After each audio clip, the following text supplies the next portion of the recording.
welcome back, everyone. Long time no see, especially for you and me. I was on the air earlier this morning, but if you were paying attention yesterday, Braden and I were on here live breaking down some news. And Braden, we got some more news to break down today because in a stunner, an absolute stunner, and if you're the Atlanta Falcons, I don't know how you recover from this. Deshaun Watson has been traded to the Cleveland Browns. Yes, you heard me right. The Cleveland Browns, the team that he supposedly crossed off the list yesterday. They have traded for him and handed him a $230 million 5-year deal that is fully guaranteed. That is absolutely unbelievable. I walk away from the computer for 10 minutes. This goes down. Braden, are you as stunned as I am? Because like I said, if I'm the Falcons right now, I am 28-3 stunned at the moment. Yeah. I think it just, I don't know. There's a lot of things that stun me. I think with this, I think the fact that Houston ultimately decided to trade him within the AFC and not to the NFC. The contract, number one, I guess I guess maybe they're expecting no suspension, or if there is going to be one, it must be pretty light, because that's I believe I saw Jake Trotter or Field Yates tweet that it's the highest ever guarantee on an NFL contract in history. So there's a lot of parts that are stunning to me on this, but I think the fact remains the AFC keeps getting stronger, and the quarterback carousel, it's going to be interesting to see where a couple other names go to now. But I think for Deshaun, just in my opinion, this might have been the best roster that he could have joined out of all the decisions. Maybe New Orleans was right up there as well. But I think from an offensive standpoint and playbook perspective, this is probably a pretty good fit for him. Yeah, look, I mean, if he goes to Atlanta, they're going to have some work to do. We talked about it before. You know, Calvin Ridley, we know, is suspended for the season. He won't be there. Russell Gage signed a contract with the Tampa Bay Buccaneers. So basically, you had Kyle Pitts, and there was going to need to be some work done on that Atlanta Falcons team. And look, I mean, by all indications, we saw, okay, well, Deshaun Watson, he has that connection with Arthur Blank, and he has that connection to Atlanta and Georgia. And up until a few moments ago, it seemed like it was down to them and basically the Saints, with the Saints being an honorable mention, you know, kind of like, hey, yeah, they're in the running, but not really. So this was stunning. And I don't know if it was the Browns' absolute desperation after fumbling the entire Baker Mayfield situation and realizing that, you know, there's no way that you can have any sort of success next season if you try to play out the rest of his contract. They had to move on from it. So maybe that forced the issue. The guaranteed dollars is a huge thing, and maybe that was what finally put it over, because maybe Atlanta wasn't willing to do that. And you know, here we are now, and Deshaun Watson is a very rich man. And look, even if he does get suspended, say he gets suspended 6 games, if you're the Browns, it's worth it, because I think we can all agree that Baker Mayfield, he at this point, I feel like he's just not the guy, and he wasn't going to be the guy. Maybe it's somewhere else. Maybe it's Indianapolis, where he reportedly prefers to go. But I just didn't see him as a guy that could carry a franchise, because let's face it, you know, he hasn't been short of talent on that team. Just like you mentioned, this team is very talented, especially on the offensive side. And now they have a better quarterback. Yeah, and going back to the talent side of things, it's really interesting now to see, you know, Odell Beckham obviously gone, and Jarvis Landry obviously getting released. So does Deshaun Watson maybe increase their chances possibly of bringing like Landry back? I don't know if that's a very likely decision for him, but maybe this helps him a little bit, or even Odell. But obviously we know Odell won't be ready till middle of the season at best, it sounds like. So from a talent perspective, yeah, I think it's going to be, I want to say like a soft landing spot, because even though, you know, we think Watson's better than Mayfield, it has been a long time since he's played in an NFL game. So I think when you factor that part into it as well, I think that's going to be a really nice kind of project for Cleveland to work on. Yeah, and let's not forget, Amari Cooper is there. They brought in him from Dallas, and there is always going to be options on the free agent market. A well past his prime, Julio Jones might be an option. You think about some of these other guys that are still on the market. So this Browns team, has, I think they're in a better position to now add around Deshaun Watson as opposed to Atlanta, where I think again, I don't know exactly what their financials were, but I felt like they were a little bit more hamstrung with what they could have done in the immediate. So yeah, I mean, it's Mhm. an absolute stunner. I mean, I literally wrote a story that he got traded to the Atlanta Falcons, thinking, oh boy, this is going to be fantastic. I'm going to be able to hit publish in like seconds after the news breaks. Well, unfortunately, I had to kind of rewrite it and change a few things because, again, ended up being Cleveland. So but this is the thing, though, Braden. This has a ripple effect in so many Right. different ways. I mean, we've already talked about the obvious one in Baker Mayfield. He's gone. Where he goes, I mean, who knows? I think he wants to go to Indianapolis. I think right off the top of my head, that's probably the best landing spot for him. They have a strong running game. I think you have a coach in Frank Reich who can maybe get the most out of him and give him some structure. We've seen him do that with some other quarterbacks. So right off the bat, I'm saying, okay, Baker Mayfield to Indianapolis. But what I'm most intrigued about, what do you do with Matt Ryan? Because I know Matt Ryan is the epitome of class. You're not going to hear him come out and have these, podcast appearances on Pat McAfee like Aaron Rodgers would do and stuff like that. He's not going to say anything. But if I'm Matt Ryan, I am I'm infuriated. Infuriated. I mean, I'm a guy who has, dedicated my entire career to your franchise, brought you to a Super Bowl, given you some very, and I know there's a mixed bag with what you think about Matt Ryan, but he has given them some incredibly elite MVP level quarterback play for a very long time. And at the very tail end of his career, you're you know, haphazardly, I guess, trying to just toss him to the side to get the younger, better version. And now, if you're Arthur Blank, if you're that coaching staff, if you're that team, you got to turn around and go back and say, hey, Matt, it's all good. Well, if I'm Matt Ryan, I'm like, yeah, well, I want to go to San Francisco. Right.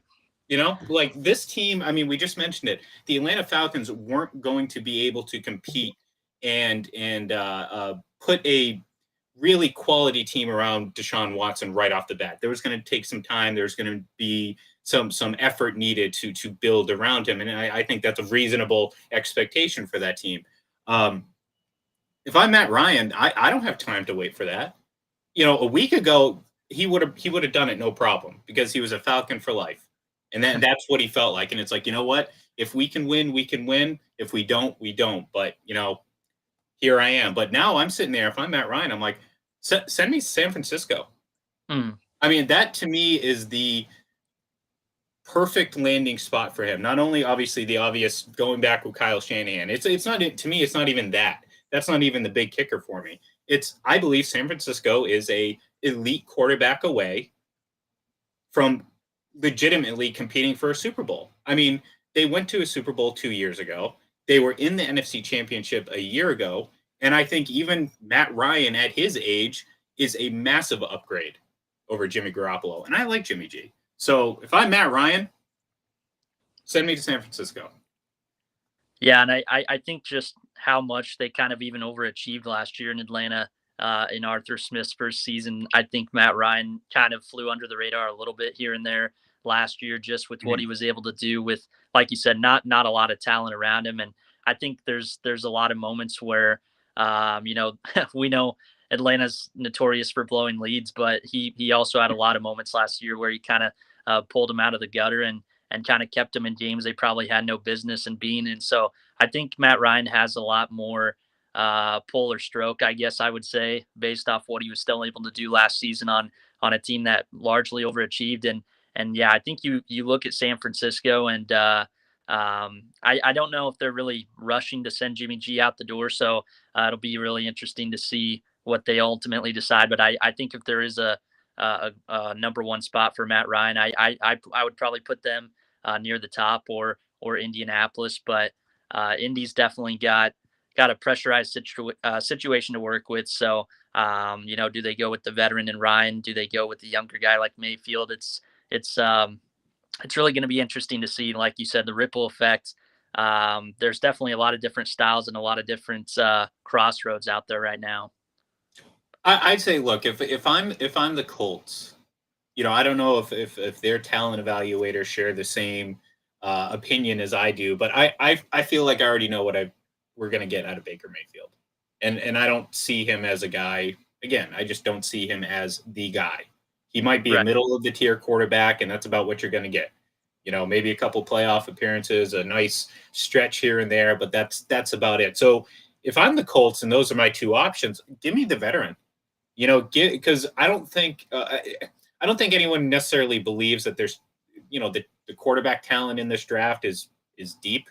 Again, who know no one knows anything. Again, some of the best quarterbacks and best players don't get drafted in the first round all the time. So but I think the consensus is there's no real heavy quarterback talent in this place. So if I'm Indianapolis, you're not going to find that future guy this year. So why not take on Matt Ryan for 2 years and get what you will know is elite quarterback play, and then focus on everything else. Focus on building around that, and then getting it ready for the next guy. And who knows? I mean, the Colts are good enough that they could make a playoff run now in this AFC conference.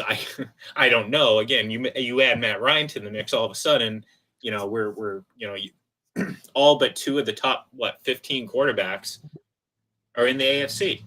I mean, fortunately for the NFC, in my humble opinion, the best one is still in the NFC. But the point is, obviously, it's very heavily weighted to the AFC, especially now that Deshaun Watson is staying in the AFC and not going to the NFC, and especially if Matt Ryan ends up going to a team in the AFC. So, like I said, if he goes to the Colts, I think they're a really good team. I think the perfect situation for Matt Ryan would be San Francisco because of, again, just the landscape of the NFC, the Super Bowl readiness of the 49ers. I think they're a little bit closer than the Colts are.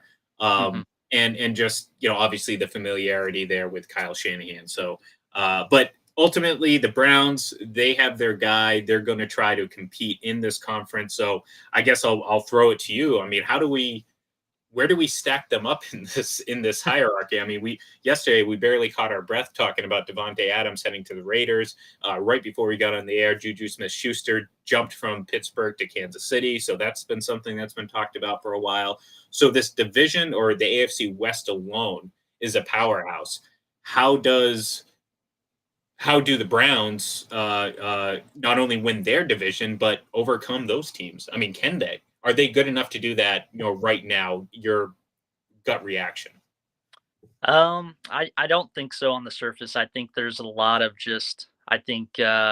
maybe continuity that's really missing from this team right now. We kind of touched on the receivers that left already, but I think even defensively, this was a team that I thought was probably one of the top ones in the AFC entering last year. But I think the defensive moves they made, going out and getting guys like John Johnson III, Troy Hill, and obviously Jadeveon Clowney can still provide a little bit of an impact here and there. So I think there's not enough of consistency or performance that we saw from those guys. So those big ticket names really kind of look like a little bit of a wash at this point. So I think there's just not enough well-roundedness on this team right now. But you're in a division that seems like every year it's either tight or kind of like the NFC East. We see a lot of changing every single season at the top. So I don't think Cleveland necessarily feels maybe as much pressure as they did entering 2021, but I still think they're maybe a level or two below, probably at least, if not all the other teams, at least Baltimore and Cincinnati in that division.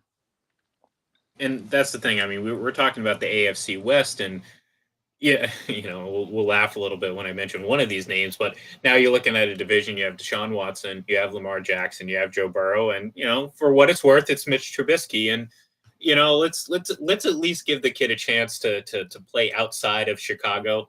Hmm.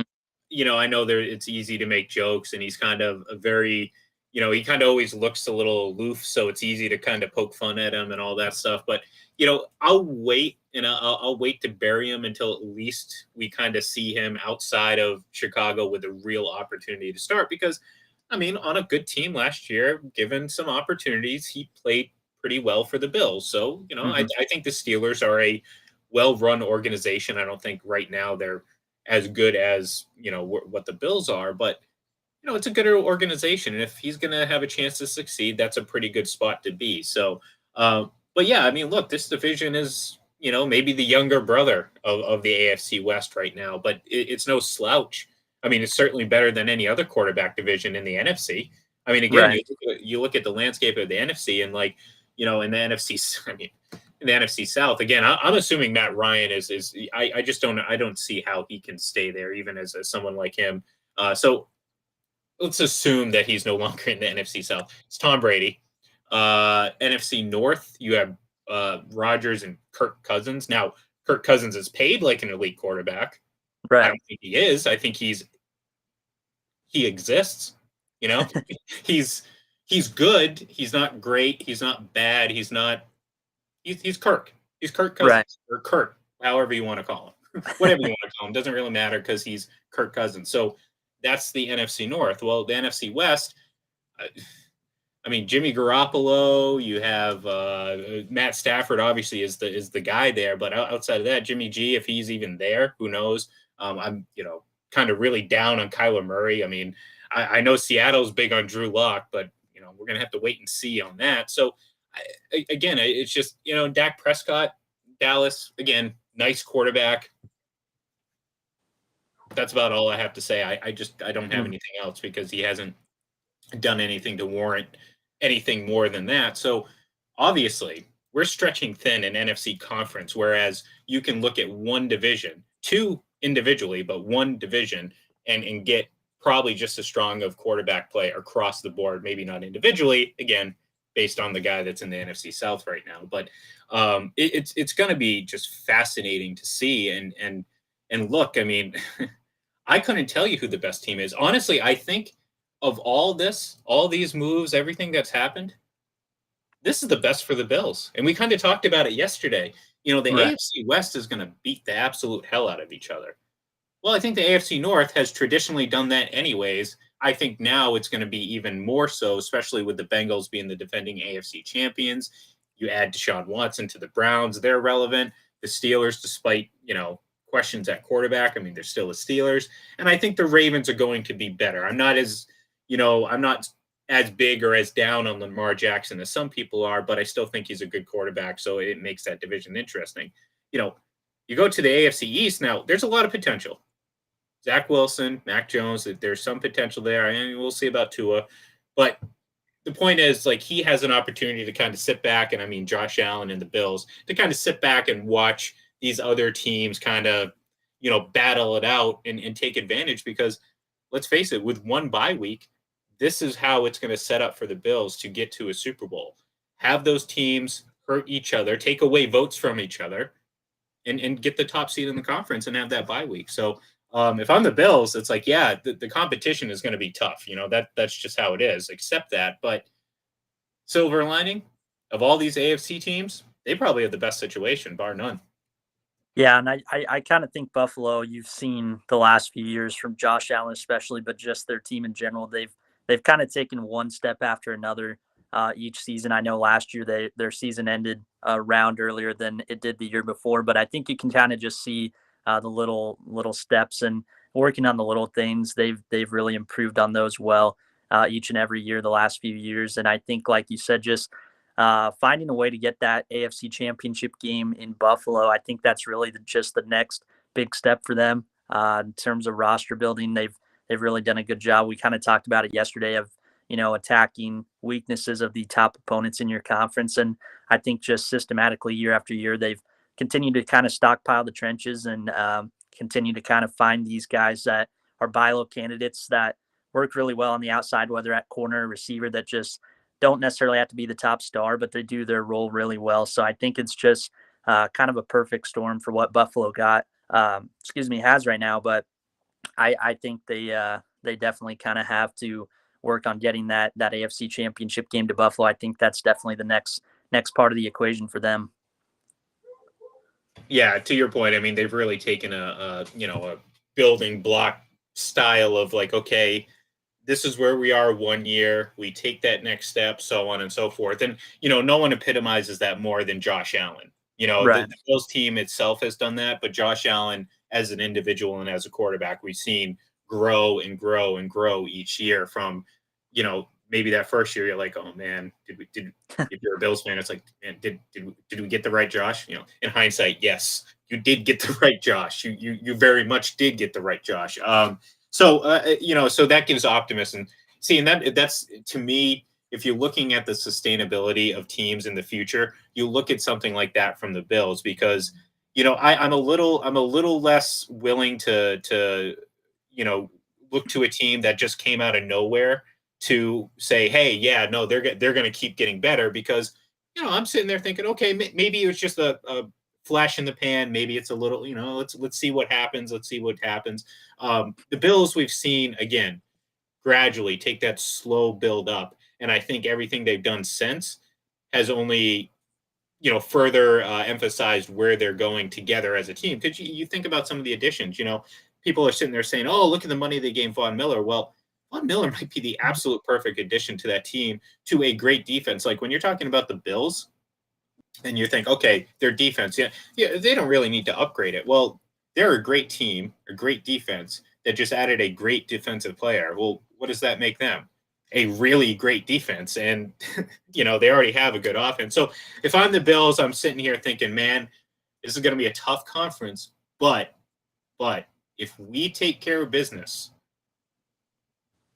that home AFC Championship game could be theirs for the taking, because like I said yesterday, in this AFC West, I mean, we still obviously believe Kansas City is a great team. We believe we think Los Angeles, the Chargers, are on their way up, but it's just a matter of math. I mean, these guys, you have to play all three of those teams 6 times next season, whether you're Kansas City, Chargers, so on and so forth. So yeah, I don't think any of these teams are going to go 5-1, 6-0. It might be a lot of 3-3s, maybe some 4-2s there, but the reality of it is those wins are going to be costly, especially because of the only having that one bye week. So it's going to be fun. Let's just put it this way: it's going to be very, very fun in the AFC, and I couldn't even begin to tell you how it's going to shake out. But I'm sure over time, over the course of the summer, over the course of the spring, we're going to tell you plenty. So, Braden, any final thoughts before we let these folks get back to their dinners, get back to their Friday evening activities, or if you're the Atlanta Falcons fans, I hope you're handling this news well, because I know you got excited for a little bit, and unfortunately, it did not come to fruition. So, any final thoughts, Braden? Yeah, now that you mention it, I wonder what Kyle Pitts is thinking. I don't know if he was, exactly what he was tweeting about yesterday, but that tweet really You don't delete the tweet if it's for Corey Webster. I know he tried to. I know he tried to say that, but that's BS. Yeah, come on, no, that like I said, I mean, he obviously look. I mean, there were reports, quote unquote, that I mean this deal was essentially just a couple lots of ink away from being completed. So if Kyle Pitts, who shares the same agent as Deshaun Watson, thinks, right, 12 hours ago, just like all of us did, that he was going to Atlanta, well, that's kind of a screw up in his part. But to your point, I wonder what Kyle Pitts thinks, because again, he's the future of this team. I mean, Matt Ryan technically still there, but Kyle Pitts is a second-year player. He's going to be the marquee player on this team. And I mean, who knows who his quarterback's going to be in 2 years, and now who's his quarterback going to be next year? Because, like I said, if I'm Matt Ryan, I'm not doing it. So, well, we just lost Braden, but unfortunately, there we go. Don't worry. I was just making a great point that I'm sure all the listeners agree was also a great point. But I was going to say, we're going to say goodbye for now. If there's any other breaking news, maybe Baker Mayfield gets traded later, maybe Matt Ryan gets traded later, who knows? We're going to be on top of it. If you don't see us here, check us out at Full Press NFL for all your latest free agency updates. And of course, once we take a little bit of a breather, the NFL draft is right around the corner. So thank you everyone for tuning in, and we will talk to you soon.